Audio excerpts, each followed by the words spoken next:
전국적 비 소식이 끊이지 않는 가운데 정치권도 연일 수해 대응에 주력하고 있습니다. 네, 국회 연결해 보겠습니다. 임혜준 기자.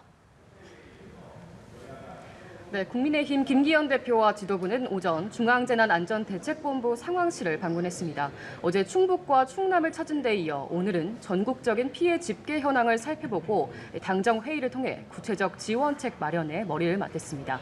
앞서 특별 재난지역 선포를 윤석열 대통령에 건의한 김 대표는 이재민 지원과 복구 활동을 위한 당 조직력을 총동원하겠다고 강조했는데요.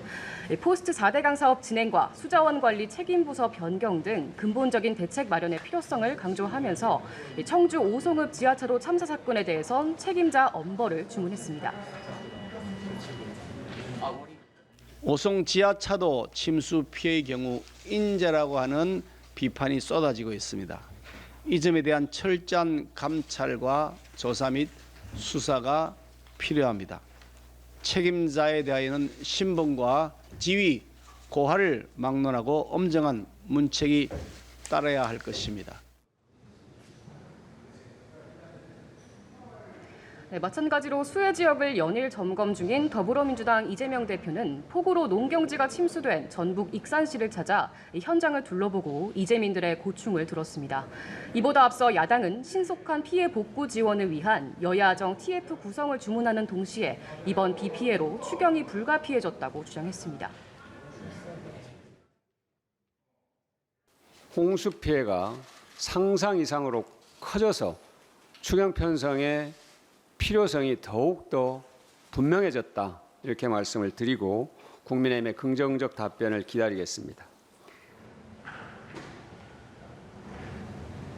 여야 원내대표는 오전 김진표 국회의장 주재로 만나 수해 의원금을 의원들로부터 각출받기로도 뜻을 모았습니다.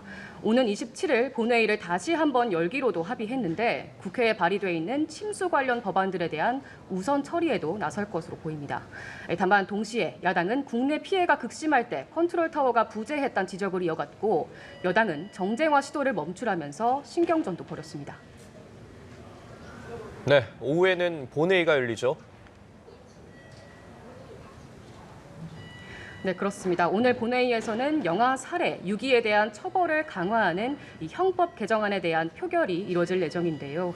개정안은 영아 대상 살해와 유기 범죄에 대해 일반 살인, 유기와 같은 처벌 규정을 적용시키는 내용이 골자입니다. 어제 여야 합의로 법사위 전체 회의를 통과한 만큼 본회의에서도 무난히 처리될 것이란 전망입니다. 이 밖에 오늘 회의에선 대법관 후보자들에 대한 임명 동의안 표결도 예정돼 있는데요.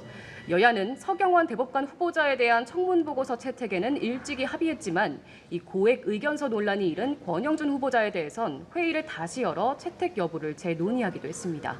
지금까지 국회에서 전해드렸습니다.